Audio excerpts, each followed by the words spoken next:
Bagaimana kabarnya anak-anak hari ini? Puji Tuhan, di tengah pandemi COVID-19 saat ini, saya percaya anak-anak masih tetap semangat untuk mengikuti kegiatan PPA.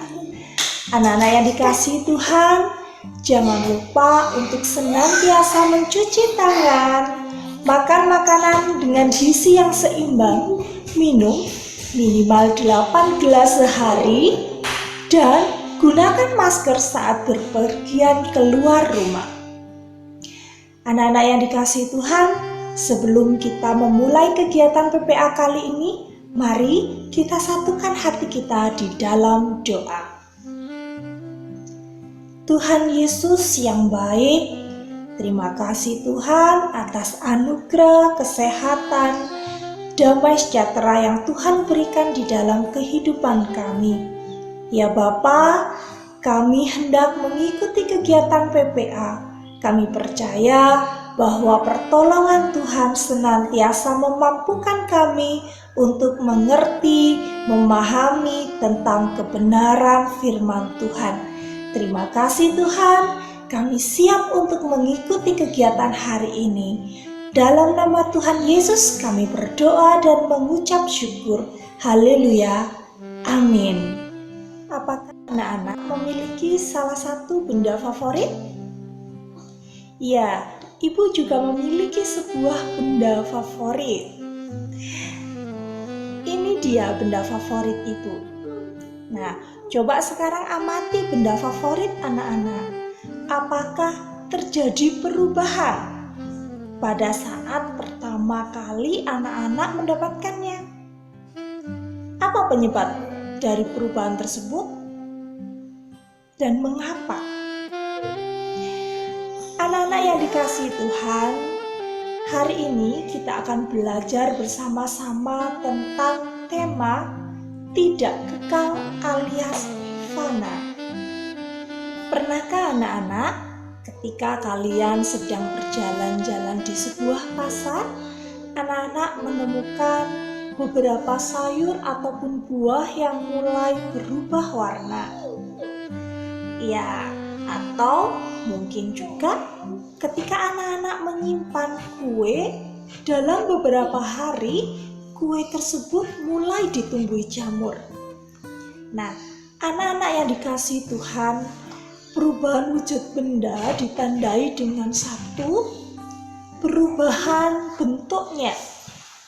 Yang kedua, perubahan bau. Yang ketiga, perubahan warna. Dan yang keempat adalah perubahan wujud benda.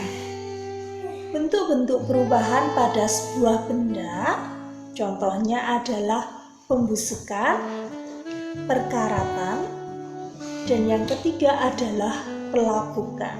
Mari kita bahas lebih lanjut dan lebih detail tentang ketiga proses ini.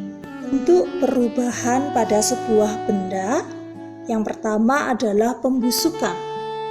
Contoh pembusukan yaitu pada roti yang dibiarkan dalam keadaan lembab, setelah beberapa hari akan berubah. Muncul lapisan yang berbulu kehitaman. Nah, lapisan kehitaman itu disebut jamur. Alat perkembangbiakan jamur roti adalah spora. Spora ini terbang bersama debu di udara hingga sampai di roti. Sebelum roti dimasukkan ke dalam plastik, roti sudah terkena spora. Oleh karena itu, pada roti, spora tumbuh menjadi cendawan atau jamur.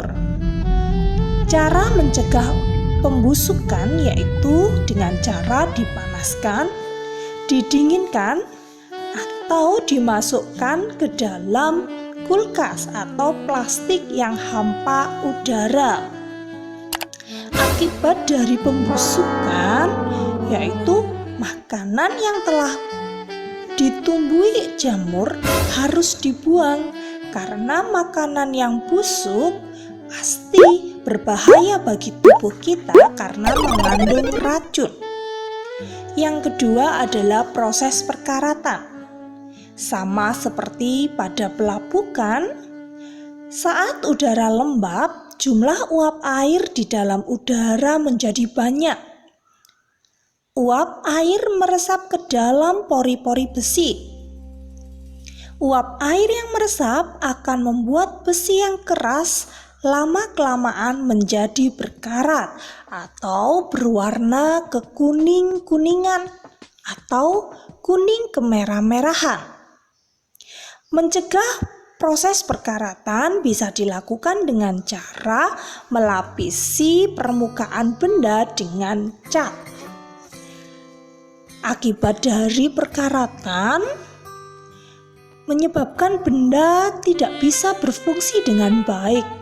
Contohnya, gembok berkarat menjadi sukar untuk dibuka.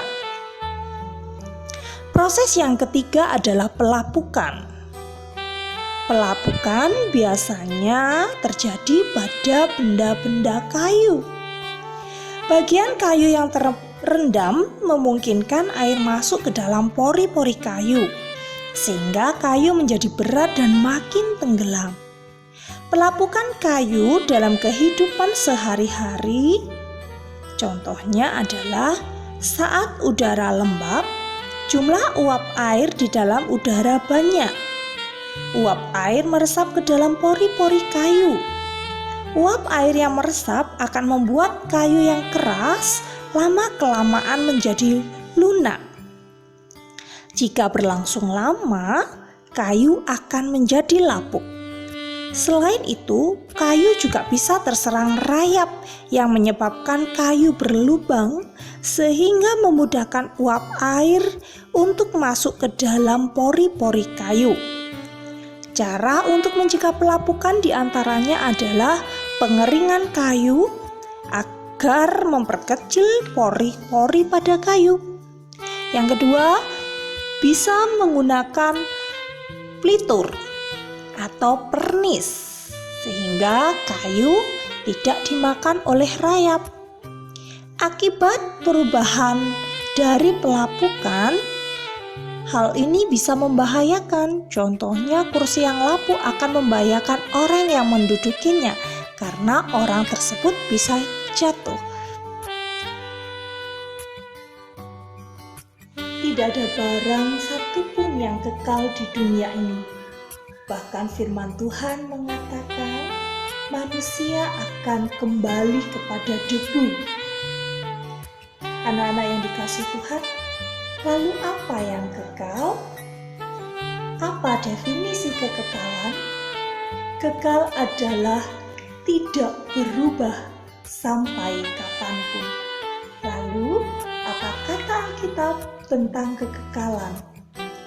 Anak-anak yang dikasihi Tuhan, kata-kata kekal dalam kitab Perjanjian Baru ada 4. Yang pertama, berkisah tentang api kekal atau siksaan kekal yang tertulis di dalam Matius 18 ayat 8 dan Matius 25 ayat 41 sampai 46, di mana hal ini tertulis tentang hukuman selamanya atas dosa. Yang kedua adalah tentang hidup kekal, di mana tertulis di dalam Injil Matius 19 ayatnya yang ke-16 dan 26, Kisah Para Rasul 13 ayatnya yang ke-48, Roma 6 ayat 22 sampai 23, 2 Korintus 5 ayat yang pertama, Yohanes 3 ayat 15 dan yang ke-16, Yohanes 3 ayat 36, Yohanes 4 ayat ke-14,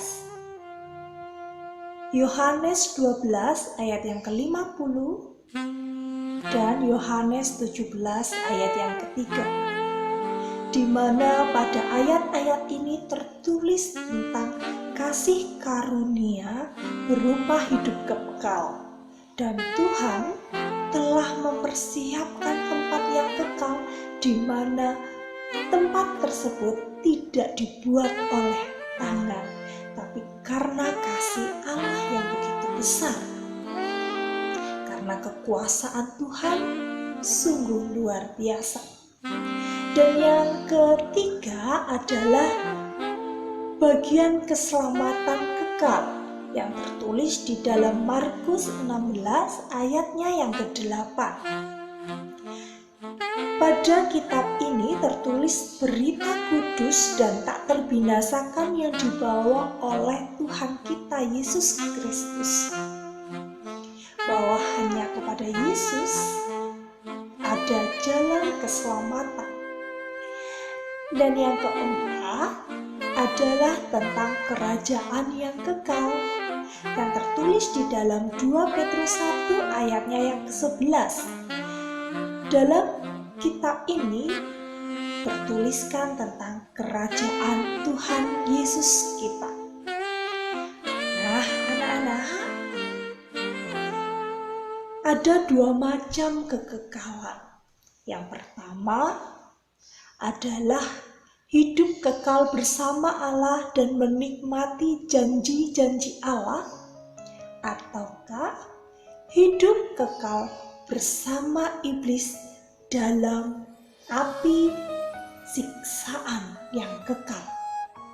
Nah, anak-anak yang dikasihi Tuhan, Allah menawarkan kepada kita hidup kekal bersama Allah ataukah hidup kekal bersama iblis dan para pengikutnya. Pilihan ada di tangan kita. Hidup kekal adalah sebuah anugerah yang datangnya daripada Allah kita. Tapi yang menghalangi anugerah ialah dosa-dosa kita. Karena hukuman dosa ialah maut. Anak-anak yang dikasihi Tuhan, Allah kita adalah Allah yang adil dan juga pengasih. Adil karena setiap orang yang bersalah harus dihukum. Tetapi Dia juga pengasih, yaitu mengasihi kita. Bahkan Allah rela turun ke dunia untuk menebus segala dosa dan kesalahan kita supaya kita beroleh selamat. Jadi anak-anak, kita mau hidup kekal bersama Allah ataukah kita mau hidup kekal bersama si iblis? Tentukan pilihan kalian. Kalau anak-anak mau hidup bersama Allah, saya percaya mulai hari ini anak-anak akan hidup seturut dengan firman Tuhan. Hidup yang kekal dapat kita peroleh dengan iman, yaitu iman kepada Sang Yesus Kristus Tuhan kita yang telah mati di atas kayu salib untuk menebus dosa-dosa kita dan bangkit pada hari yang ketiga, yang menandakan bahwa Ia berkuasa atas maut.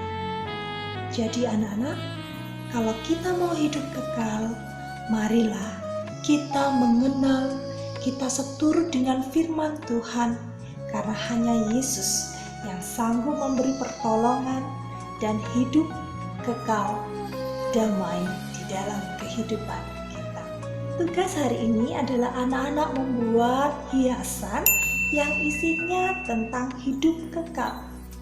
Jangan lupa untuk ditulis ayat Alkitabnya sebagai mendukung hiasan kalian. Kemudian tempelkan hasil karya kalian di dalam kamar supaya kalian tetap ingat bahwa Yesus adalah juru selamat yang mampu memberikan hidup yang kekal. Mari kita tutup kegiatan hari ini di dalam doa. Tuhan Yesus yang baik, kami telah usai mengikuti kegiatan PPA hari ini. Terima kasih ya Tuhan atas anugerah hidup kekal yang Tuhan berikan kepada kami. Kami percaya Tuhan bahwa Engkau adalah Juru Selamat kami. Terima kasih Yesus, terima kasih Bapa. Haleluya, amin.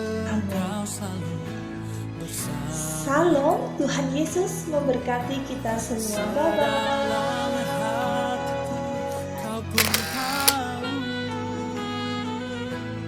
Dan kasihnya jauh dalam jiwa, di dalam kesesatan, di dalam kemenangan, ku tahu Engkau selalu bersama.